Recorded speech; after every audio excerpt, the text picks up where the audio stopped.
This talk is intended to give you a strong approach to cervical spine CT. It is intended mainly for early radiologists, but others will find it beneficial. The focus of this talk is the approach, which includes the pearls and the measurements that you're going to need to know moving forwards. There will be an emphasis on findings that you should absolutely never miss, as well as commonly missed findings to minimize the chance that you're going to miss the same things.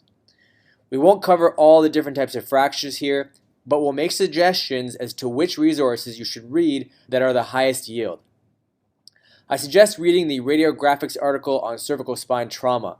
In my opinion, this is a must-read for future radiologists. If you're going to do radiology, you're going to look at a lot of C-spines. If you watch this video and learn the basic fractures in the article, you'll be way ahead of the game. So let's get started. So, we'll start with a normal cervical spine CT and point out some normal anatomy and the most important measurements that you're going to need to know. As I mentioned, we won't cover all the details regarding each of the types of C-spine fractures, but we'll suggest the best places to learn this information most adequately. We will then quickly mention the big categories of cervical spine injuries and some pearls. Next, I will demonstrate a full approach to the cervical spine, similar to one you might use on call.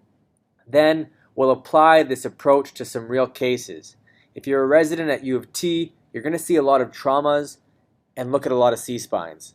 Previous residents have mentioned that looking at spines is one of the most difficult areas, primarily because findings can be subtle and the consequences of missing something can be huge.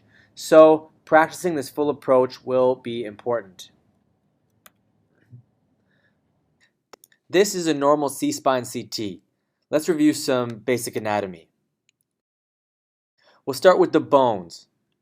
This here is C1, also known as the atlas. It is split into the anterior arch and the posterior arch. These here are the lateral masses and the transverse processes. The hole in the transverse process is referred to as the transverse foramina. This is where the vertebral artery goes through. As I scroll down, this is C2. It is made up of the dens superiorly, and as I scroll inferiorly, the body. These are the pedicles. Pedicles, think feet. The feet are coming off the body, and these here are the lamina. Again, we have the transverse processes with the transverse foramina. More inferiorly, we have C3, C4, C5, C6, and C7. Vertebral bodies C3 to 7 are called the subaxial spine. Subaxial because it is below the axis, which is C2. Each are made up of a body, pedicles, lamina, transverse processes, which include the transverse foramina, and spinous processes posteriorly. On the sagittal reformat, these are the vertebral bodies. This up here is C1, this is the anterior arch and the posterior arch. This is C2 with the dens superiorly and the vertebral body portion of C2 inferiorly. These posteriorly are the spinous processes, and this is the spinal canal in the center. On coronal images, let's take a look at C1 and C2. These are the lateral masses of C1.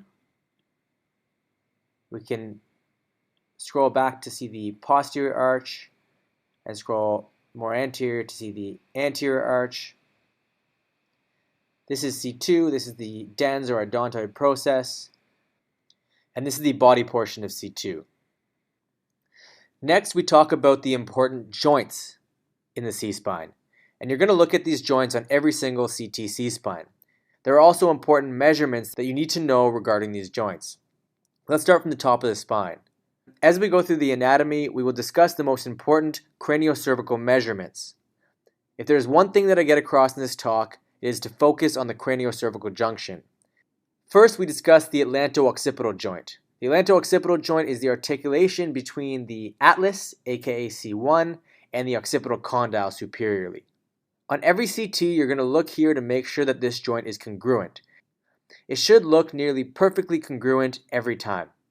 Any subtle widening above 2 millimeters should be noted, and if the joint is greater than 4 millimeters, it's diagnostic of complete dissociation of this joint. Here is the joint on coronals. These are the occipital condyles. These are the lateral masses of C1. This here is the atlanto-occipital joints. And here are the joints on axials. These are the occipital condyles. And as I scroll down, these are the lateral masses of C1. This joint here, again, is the atlanto-occipital joint.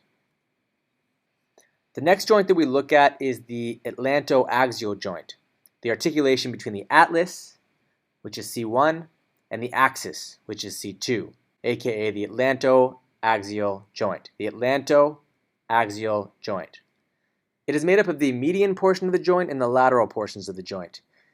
In the midline, there is the articulation between the dens of the odontoid process and the anterior arch of C1, and laterally, it is made up of the articulation of the lateral mass of C1 and lateral mass of C2.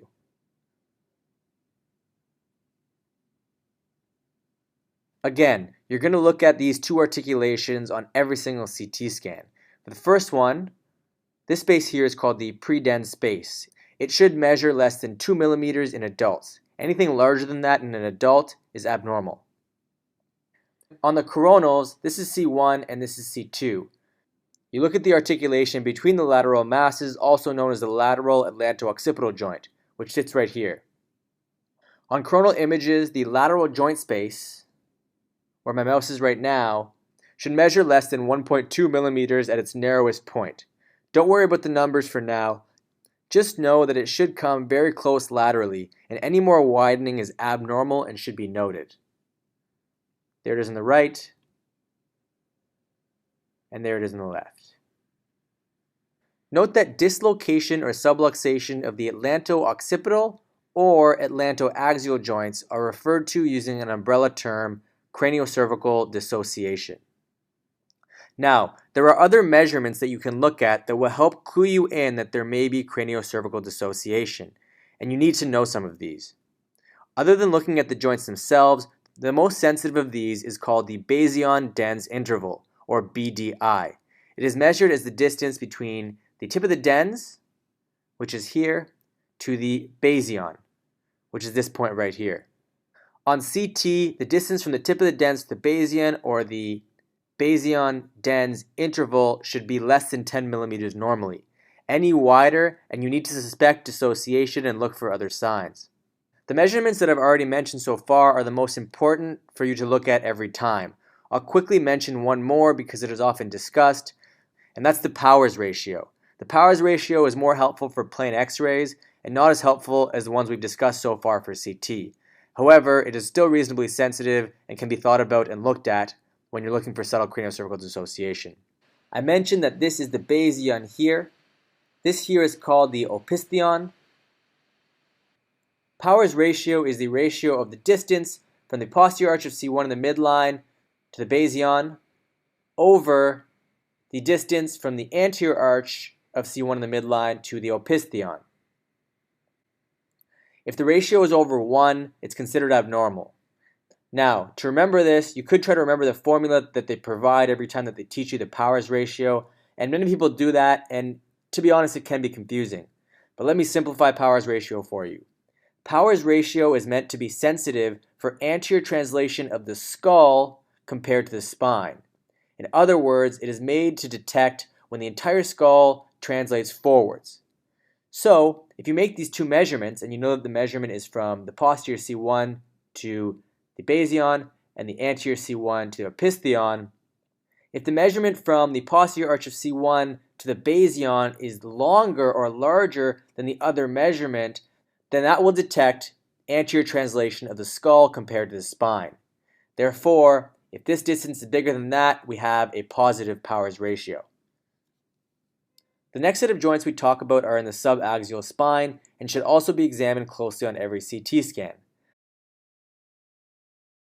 These are the facet joints. You need to look at these bilaterally on every CT C-spine. Any widening of the facet joint or anterior translation at the facet joints needs to be mentioned. Lastly, we talk about the uncovertebral joints, which are right here. You generally look at the uncovertebral joints to look for subtle fractures of the uncus. The third thing we talk about are the ligaments, and we'll look at them on sagittal. The ligaments are best assessed on MRI, but you need to know the basic anatomy. Anterior to the vertebral bodies, we have the ALL, or the anterior longitudinal ligament. Posterior to the vertebral bodies, we have the PLL, or the posterior longitudinal ligament. We have the interspinous ligaments between the spinous processes and the supraspinous ligament at the edge of the spinous processes. The continuation of the ALL superiorly is called the anterior atlanto-occipital membrane. The continuation of the interspinous ligaments posteriorly is called the posterior atlanto-occipital membrane. The continuation of the PLL superiorly is called the tectorial membrane. There are two sets of ligaments that insert at the tip of the odontoid that you have to know. There is the apical ligament in the midline, which is a small fibrous band from the tip of the dens to the basion, and the alar ligaments, which are best seen on coronal.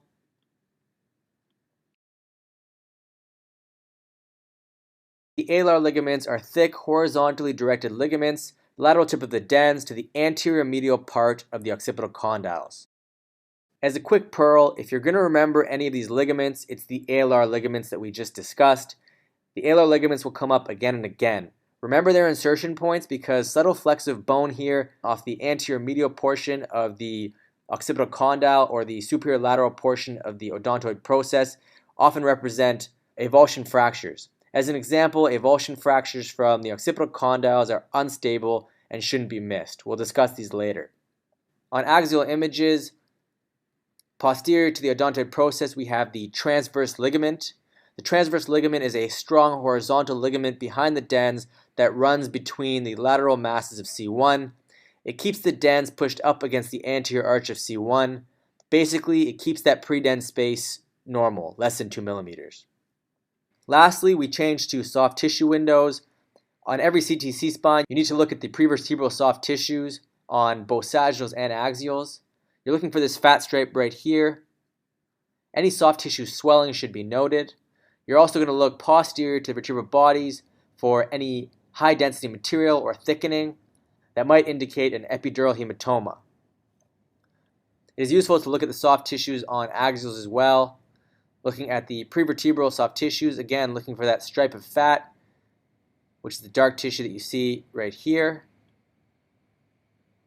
and making sure that it doesn't bulge anteriorly and there's no thickening of the tissues anterior to the vertebral bodies. You can also look in the canal as well for any high density material or thickening posterior to the vertebral bodies to suggest an epidural hematoma. So these were mentioned in the anatomy and pearl sections, but I've put them here for reference. You don't necessarily need to memorize them, but know where to look and get used to what looks normal. You can always keep these numbers accessible to you on call so that they can easily be accessed. To quickly review, the atlanto-occipital joints, if they measure more than 2 or 2.5 millimeters, that suggests that they are abnormal. If they measure more than 4 millimeters each, that's diagnostic of craniocervical dissociation. If the BDI or Basion dens interval is greater than 10 millimeters, that's a sensitive but not specific sign for craniocervical dissociation. So if you see it, you need to look at the other joints closely to look for other signs. The atlanto dens interval, or the pre-dens space, should not be greater than 2 millimeters in adults. It's bigger in kids. It can be up to 5 millimeters in kids, but you'll be looking at mostly adults. Greater than 2 millimeters or 2 millimeters is the number you have to keep in mind. When you're looking at the articulation between C1 and 2 laterally, there should be no more than a 1 to 2 millimeter step off laterally. Anything bigger than that is abnormal. As I mentioned, this talk is not intended to teach you all of the different types of fractures. The reason why is because there are several great resources that present this information very well. Resources include the following.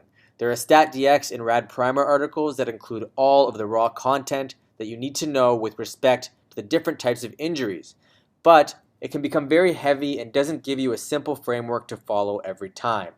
In my opinion, the radiographics article on C-spine trauma is the highest yield resource that presents the information the most clearly. In my opinion, this is must-read information for future radiologists.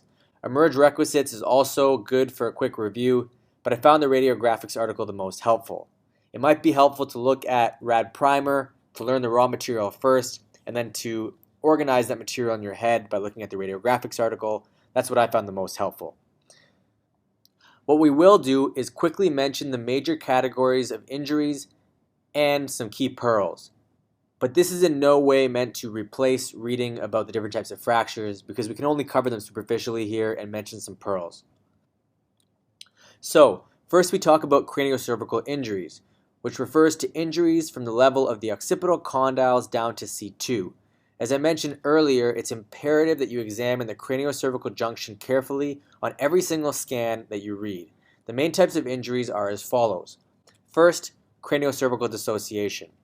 As I mentioned earlier, craniocervical dissociation is an umbrella term that describes not only the complete dislocations, but also the more subtle subluxations or distraction injuries that can occur at the atlanto-occipital and atlanto-axial articulations.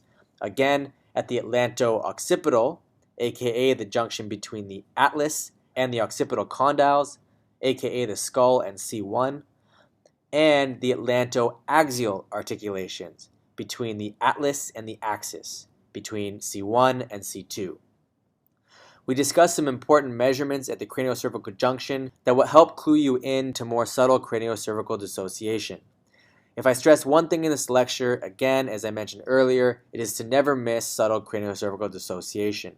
We will stress this and show examples of craniocervical dissociation when we look at real cases later. Second, occipital condyle fractures.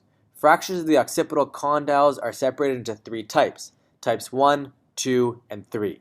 Type 1 refers to a comminuted fracture with little displacement. Type 2 refers to a skull-base fracture that happens to extend into the occipital condyles.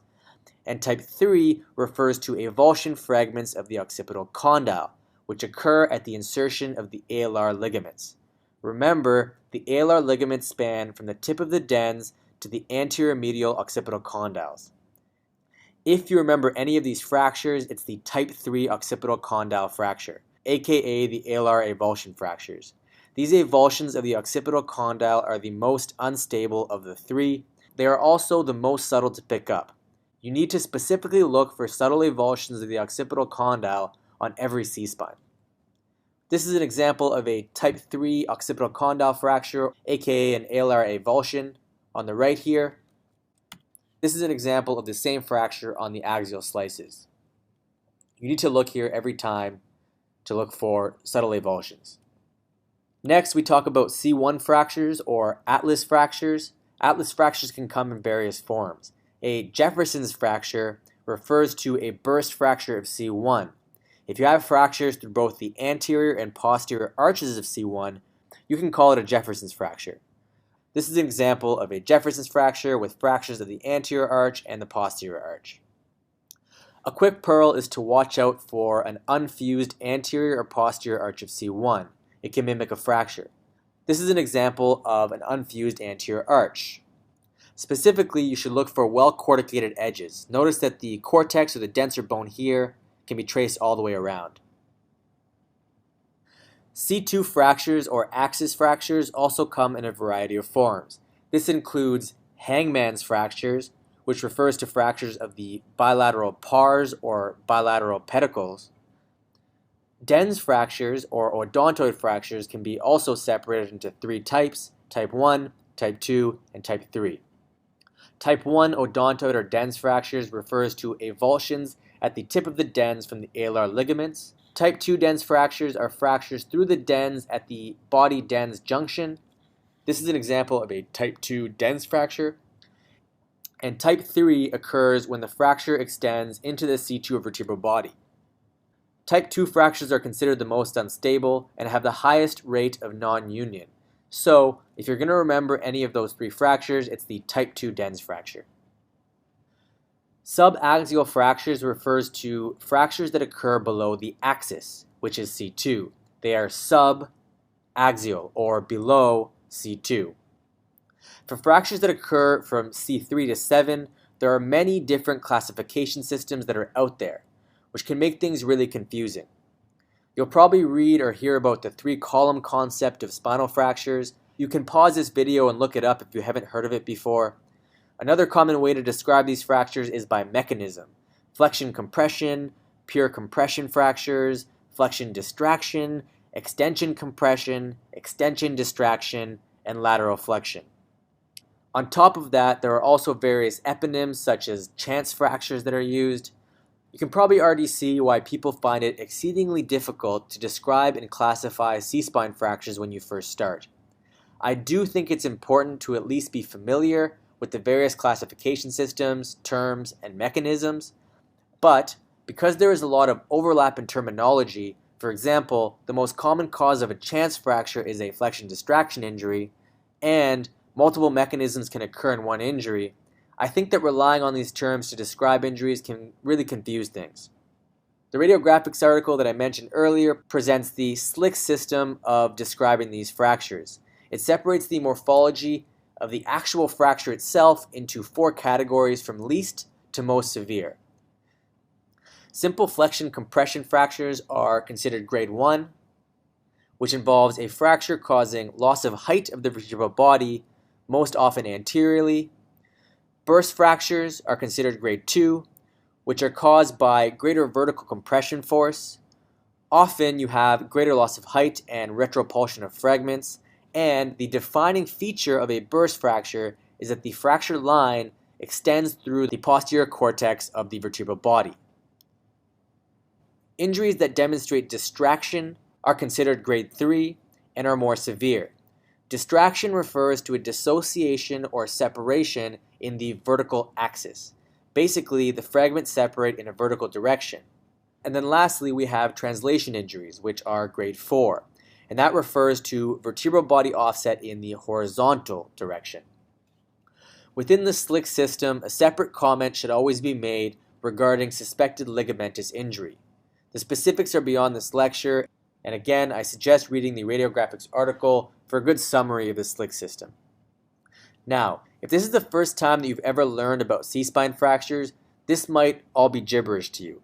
But once you've been more exposed to these types of fractures, this is going to make a lot more sense.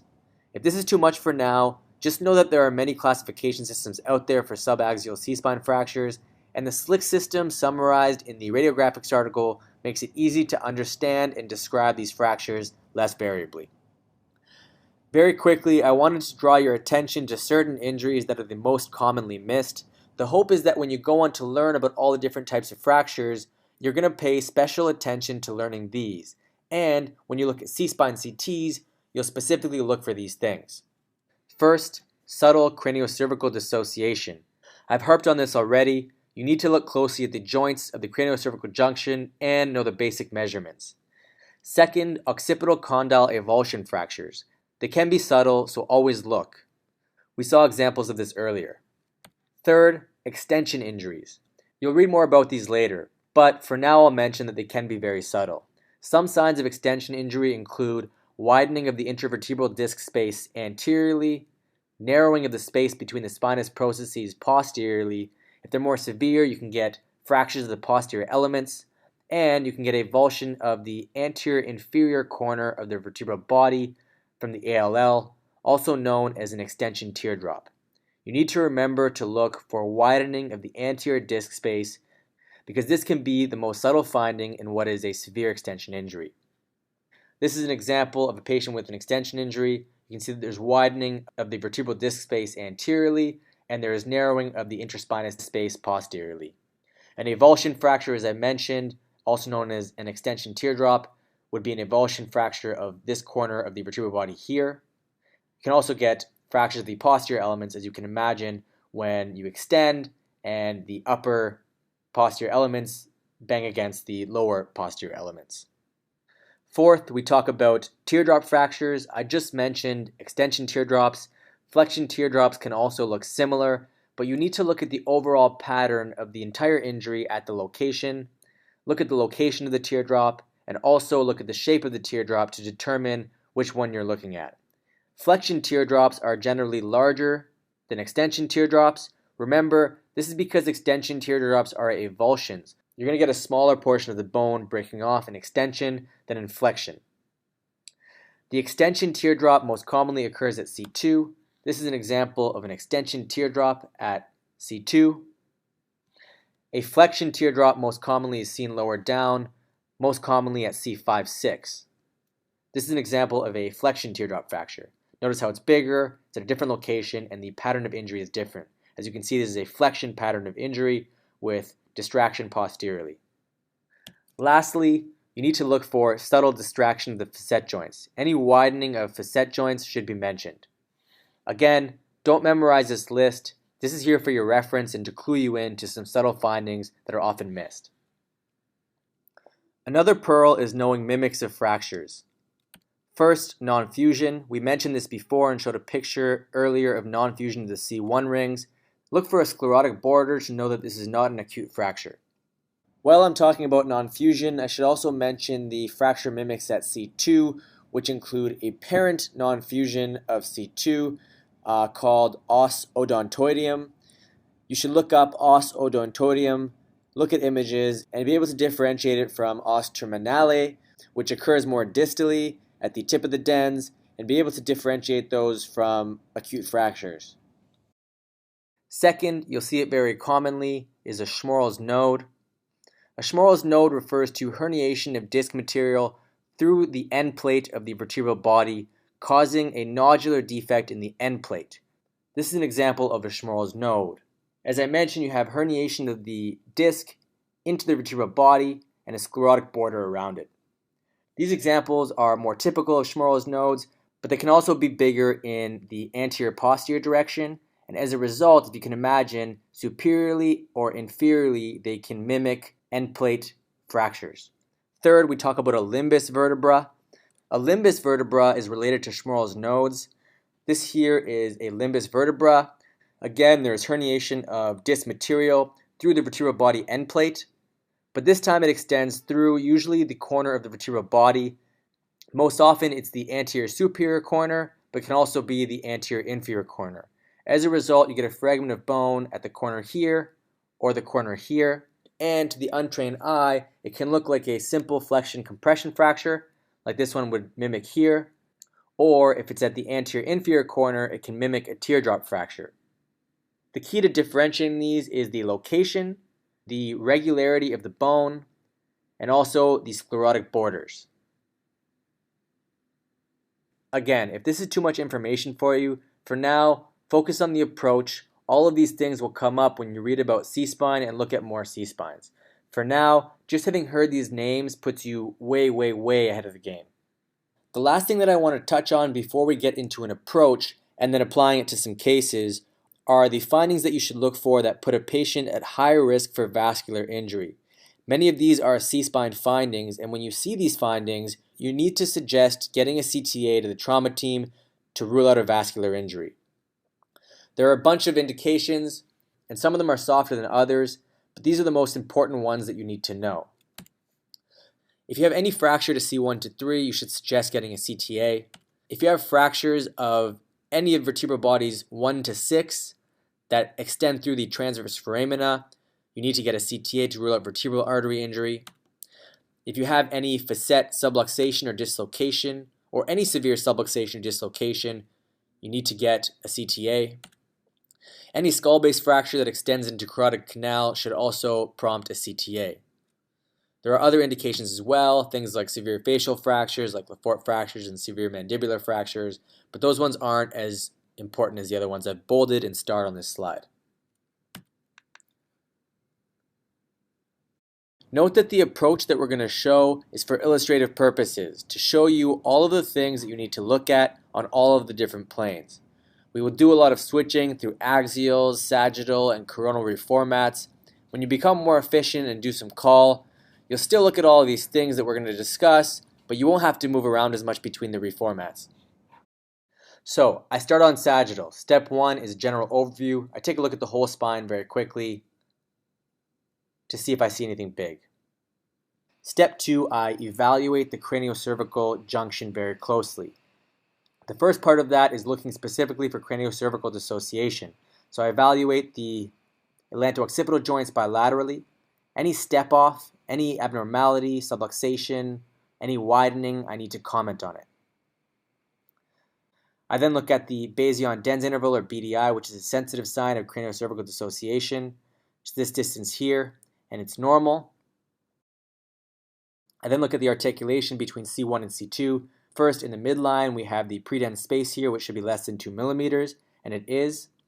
And then I look at the articulation between the lateral masses of C1 and C2, which are normal here. It's best assessed on coronals. And you can see that the lateral portion of the joint should come in close articulation, less than 1 or 1.2 millimeters. And those are normal. There should also be no step off at the lateral portion of the joint. And as you can see, normally the middle portion here can be a little bit wider. If you're measuring it, anything greater than 4 millimeters is abnormal. And then I look at the craniocervical junction in detail on all planes here. I look at C1 anteriorly and posteriorly and join them all up on the sagittals. I look at C2 closely here. On the coronal images, I want to specifically look again at the same joints that I just mentioned, looking specifically at the anterior medial portion of the occipital condyles for occipital condyle avulsions. I want to look at the dens closely on the coronals, looking for any subtle fractures here. When I look at the axials, I do the same thing. So I scroll down and I'm looking again at the occipital condyles for any subtle avulsion fractures or fracture of the occipital condyles.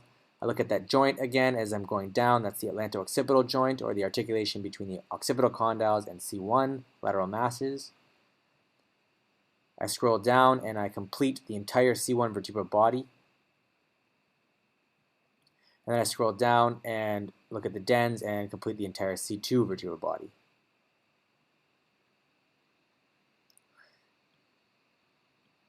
Next, I look on sagittals for the alignment of the C-spine. So I'm looking at the anterior and posterior vertebral lines.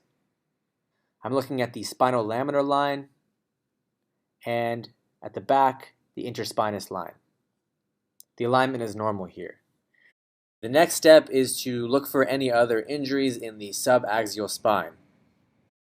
First, look at all the vertebral bodies, scrolling back and forth, looking for any fractures or loss of height.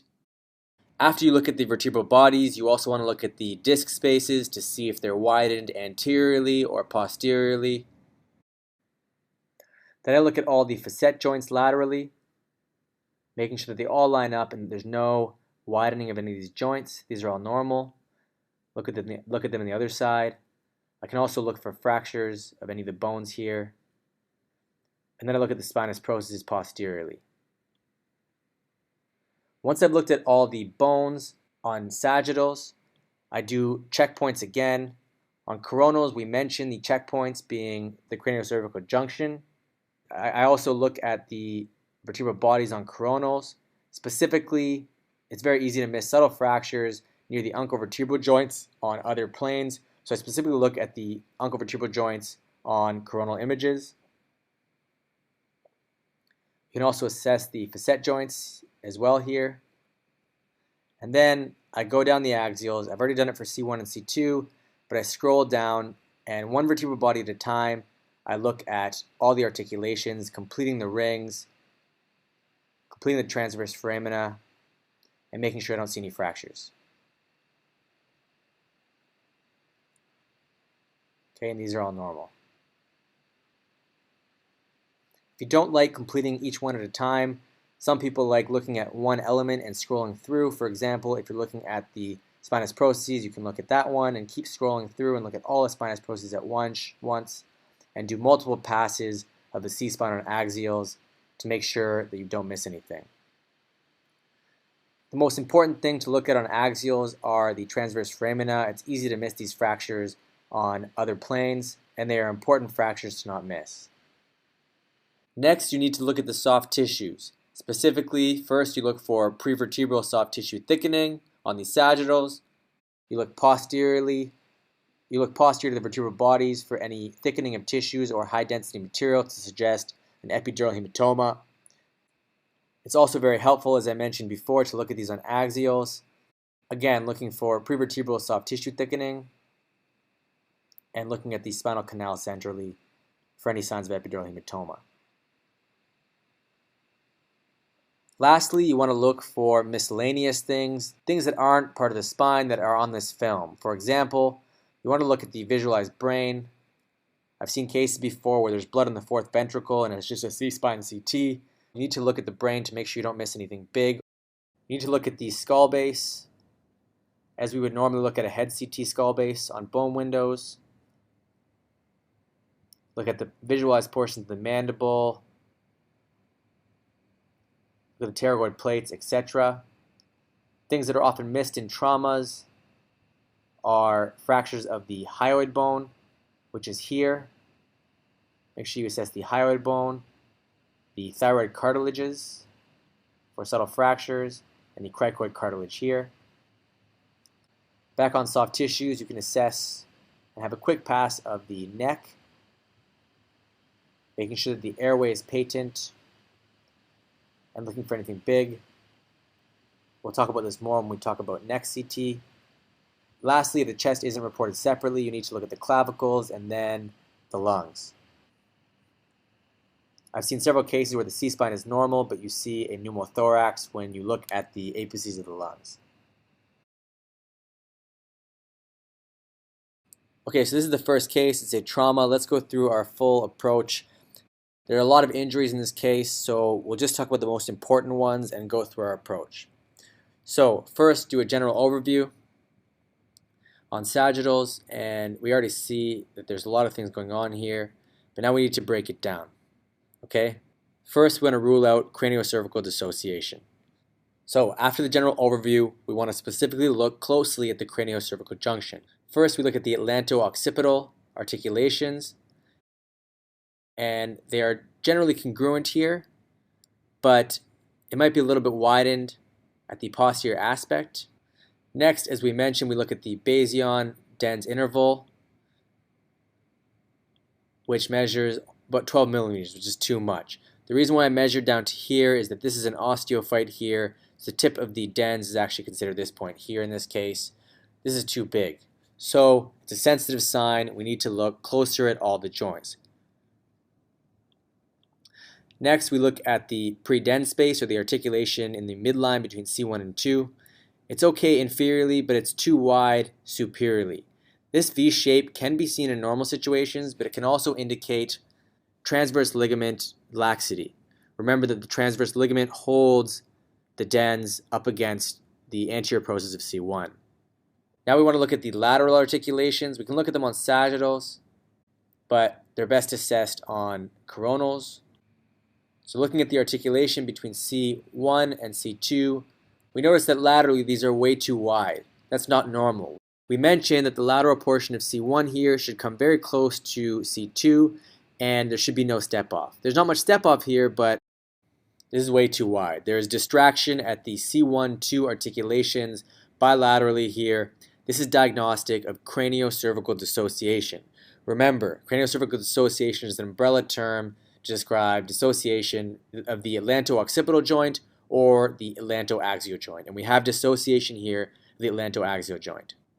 While we're here, we look for other craniocervical junction injuries, looking for subtle avulsion fractures of the occipital condyles, which we don't see here, evaluating the dens, which is normal here, and then looking on axials for specific craniocervical junction injuries. Again, looking at the anterior medial portions of the occipital condyles here, looking at the C1 and connecting it. In all locations, there's no C1 fracture. And then looking at C2. Now that we've looked at the craniocervical junction in detail, we need to look at the alignment of the spine. So as we look at the alignment of the C-spine, we notice that there is a change in alignment when we go from inferior to superior at this level right here. So we already know something's up, and that should clue us in to look at this location in more detail. We look at the vertebral body heights and point out any fractures. There are multiple fractures here again. The exercise is to not identify them all here, but just to know to go through your whole approach to look for different types of fractures. So this here is C2, 3, 4, 5. This is C6 here. C6 is malaligned with C7. There's a little bit of widening of space posteriorly. And if we look at the facet joints bilaterally, they're severely widened. Remember, any widening should be called. This is not subtle. There is distraction of the facet joint here on the right, as well as even more severely on the left. This is an unusual case. There's distraction at the craniocervical junction, as we showed earlier, as well as lower down in the spine. That's rare, but this is a case of it.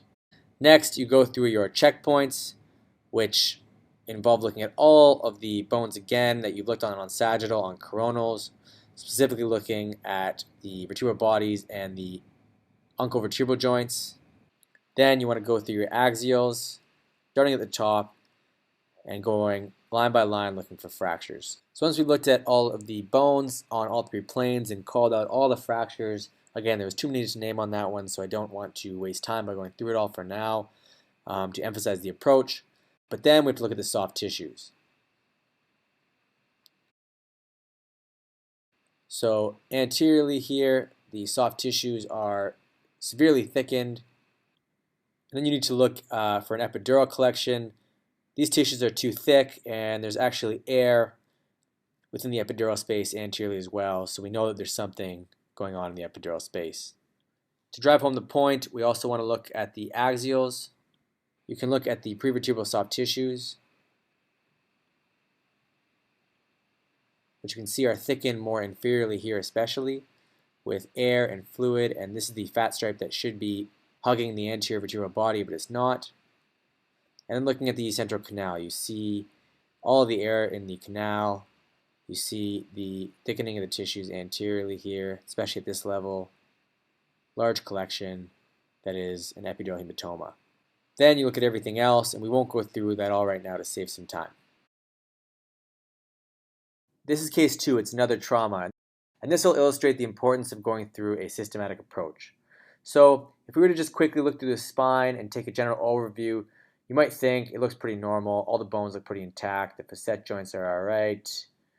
And you might think, oh, there's not much big there. But you need to go through your full systematic approach. So after that general overview, we need to start by looking at the craniocervical junction in detail. The reason why I always put this first is because the findings can be subtle, and missing craniocervical dissociation is not good. So if we start, we look at the atlanto-occipital joints, and right away, the atlanto-occipital joints are not normal. You might think that they're pretty much congruent, but they're not. Any step off, any widening is abnormal. This distance is abnormal. We can measure it. It's over 4 millimeters, which is said is diagnostic of craniocervical dissociation. On the other side, we also have widening. It's also greater than 4 millimeters. Let's look at the other signs. Next, we want to look at the BDI, or Basion-Dens interval. If we measure that, it's sensitive. It's above 10 millimeters, which is too big. The pre-dens space is not significantly widened, but again, we have that V-like formation. If a spine is normal otherwise, the V-like formation here is often not as significant. You can see that normally when you just have laxity of the transverse ligament, but no actual acute fractures or ligamentous injury. Next, you look at the C1-2 articulation on sagittals, and then we go to coronals. We then look at the lateral C1-2 articulations, or lateral atlantoaxial joints, which are normal here. Remember on the coronals to go through other checkpoints at the craniocervical junction. We want to look at the atlanto-occipital joints again, and you can see that they're wide, okay, as we already saw in the sagittals. Next to the craniocervical junction, you want to look at the occipital condyles closely, and you'll notice, this is very subtle, but there's a fleck of bone here that may represent a small avulsion fracture of the occipital condyle. Usually, real ones are obvious. This is questionable, but if you see something there, you have to raise it. Then we go to the axials and we look at the same bones. So you'll notice if we look at the occipital condyles again, there's no fracture through them. Notice that fragment again, anterior inferior / anterior medially. You see that little fragment, it could represent a little avulsion. Also notice on axials, even without the other planes, you can see that the atlanto-occipital joints are incongruent. We look at C1 closely, we don't see any fractures there, and we look at C2. We didn't see any fractures on the other reformats, and we want to complete all the rings, including the transverse foramina here. Remember, any fractures of C1 to 3, you're going to need a CTA. Any fractures to the transverse foramina, C1 to 6, you're going to need a CTA. Okay, so after we've evaluated the craniocervical junction adequately, we move on to looking at the alignment, and then for subaxial spine fractures, then we look at the soft tissues, etc., etc. You can go back and look at the full approach again earlier in the video, but I'll save us some time here. The rest of this case was normal. So this was a case of more subtle craniocervical dissociation. It really stresses going through your full approach and looking at the craniocervical junction in detail to see more subtle, severe injuries. Alright guys, take home points. As I mentioned before, don't worry about all the details for now. These are the most important things that you should take away. First, never miss craniocervical dissociation. In other words, you need to evaluate the articulations of the atlanto-occipital and atlanto-axial joints, and you need to know the measurements that we mentioned at the beginning. You're going to look at these every time. I'll put in the point here to also not miss other subtle injuries at the craniocervical junction, such as avulsion fractures of the occipital condyles. Second, it's cliche because it's true, you need a systematic approach. I provided an example. You can take what you like, discard what you don't, make your own. As long as you're looking at all the key things every time, you'll be fine.